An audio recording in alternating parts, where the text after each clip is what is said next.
સર્વે વૈષ્ણવોને મારા જય શ્રી કૃષ્ણ. સર્વે વૈષ્ણવોને મારા જય શ્રી કૃષ્ણ.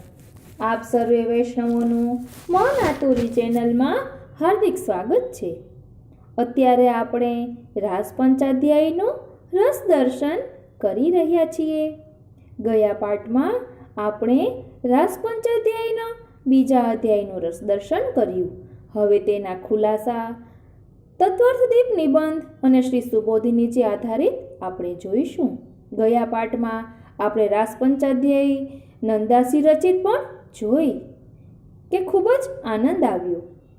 હવે આપણે આ ખુલાસા શરૂ કરીએ તે પહેલાં કાલિંદી બેટીજીની રચના છે, મેં ગયા પાઠમાં પણ કહી હતી, પરંતુ જો બધાને પ્રાપ્ત ન થઈ હોય એટલે આપણે આ લઈ રહ્યા છીએ.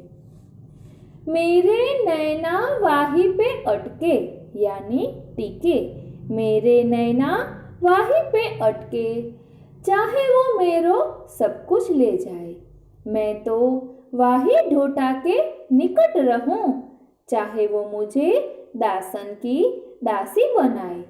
लगन लगी अगन जगी मगन भई, जब ते श्रीनाथ जी हृदय में आए. अब कहारी करूं सुन मेरी सखी, वो ढोटा बिन कछु न सुहाय.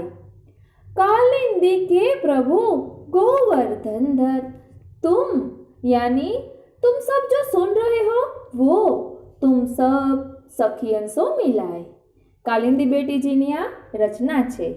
12મા શિક્ષાપત્રના પત્રના વચનામૃતમાં આ સાંભળ્યું હતું.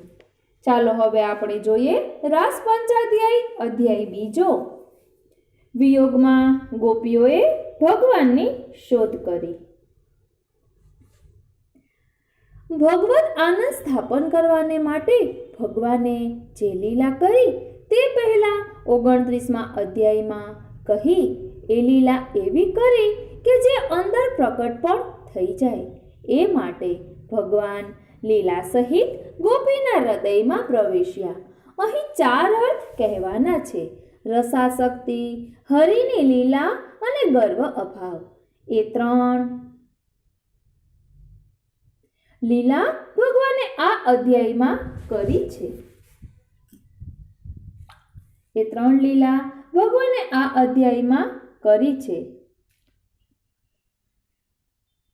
અને ગુણગાન પછીના અધ્યાયમાં કહેવામાં આવશે, એટલે કે આવતા અધ્યાયમાં ગોપી ગીત આવશે.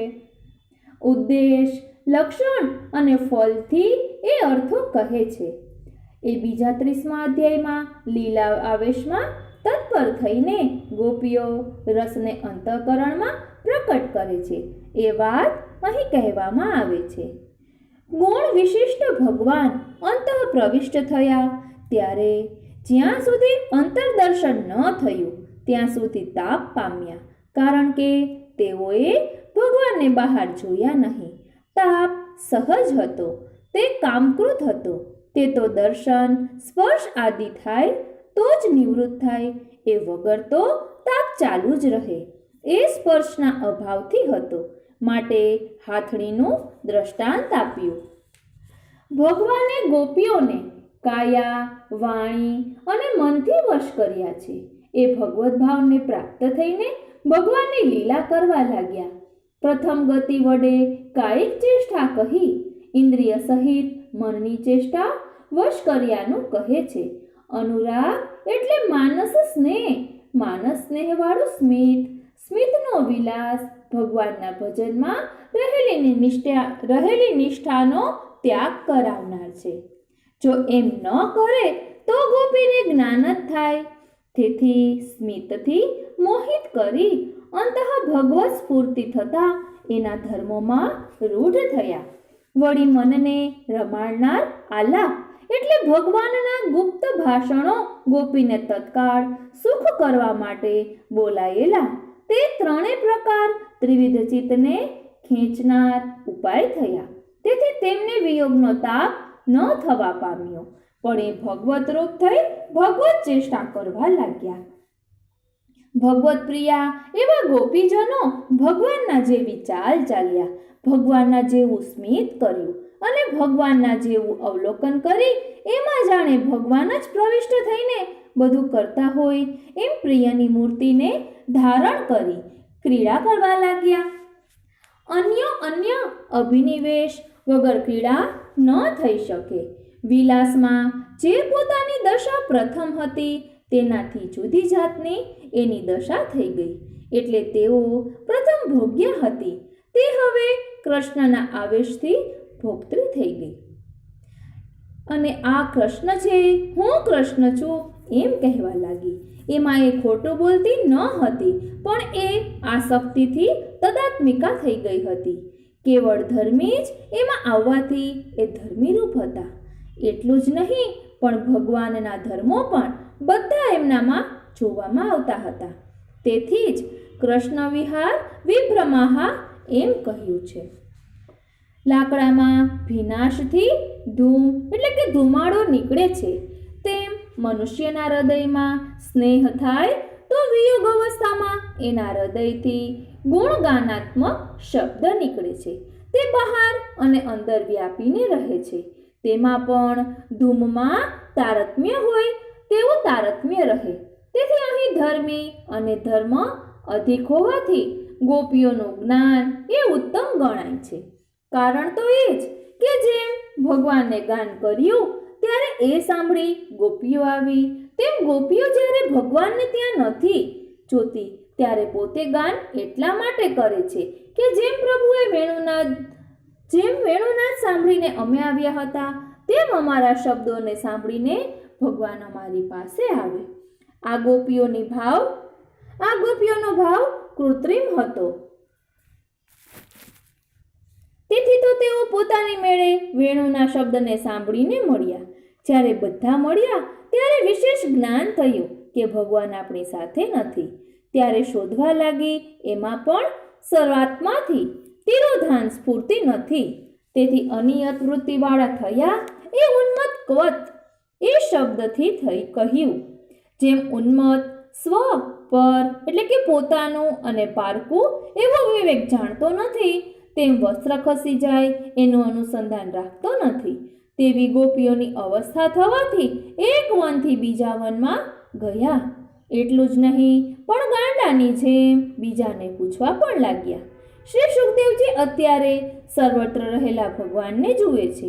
જો ભક્તિ સહિત જ્ઞાન હૃદયમાં પ્રકટ થાય તો બીજો પણ ભગવાનને જોઈ શકે છે. એવા વ્યાપક ભગવાનને પરિચ્છિન્ન માની આ ગોપીઓ પૂછવા લાગી. એ પણ આત્મામાં ન જોતા, બીજા ચેતનને ન પૂછતા અચેતન એવા વૃક્ષોને પૂછવા લાગી. કારણ કે વનસ્પતિઓ વૈષ્ણવ રૂપ છે. વૈષ્ણવાવે વનસ્પતયઃ એમ શ્રુતિ કહે છે. એનો પૂછવાનો આશય તો એટલો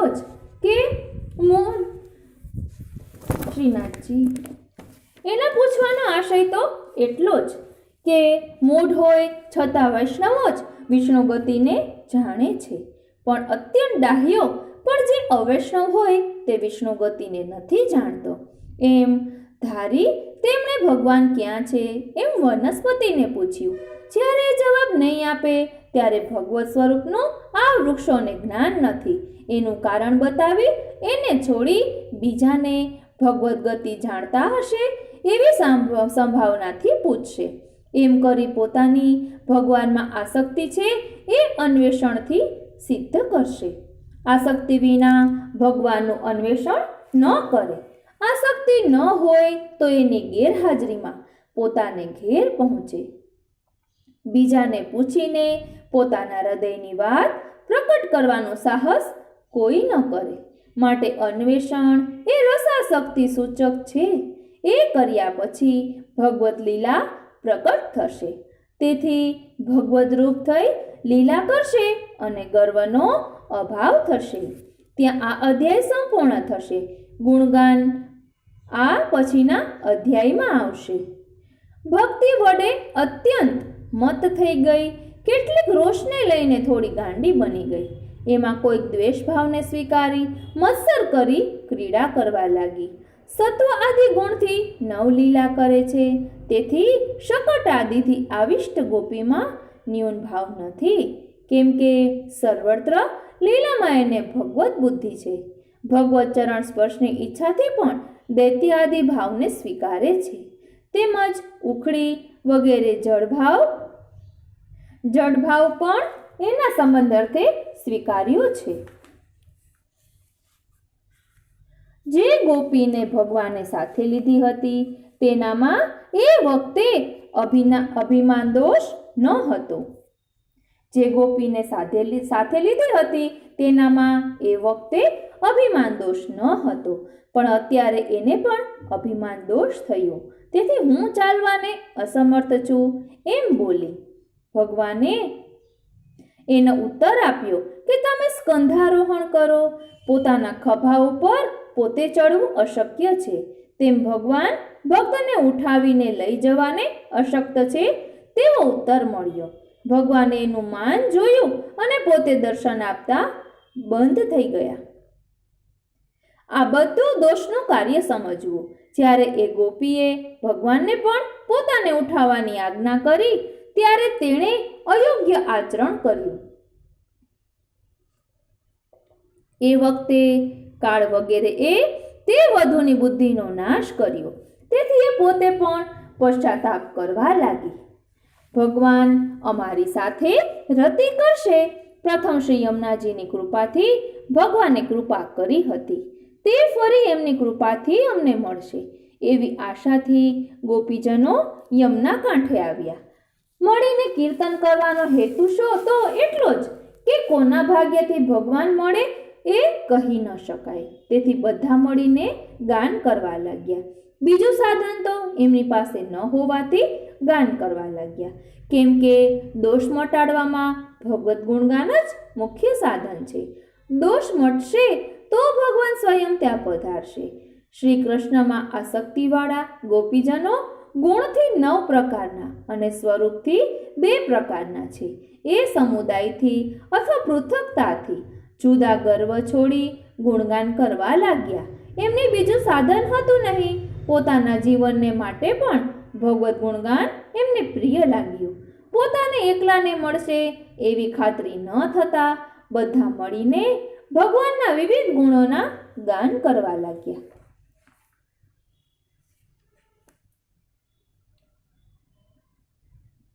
એટલે આ રીતે અહીં તત્વાર્થદીપ નિબંધ અને શ્રી સુબોધિનીજીના ખુલાસા આપેલા છે.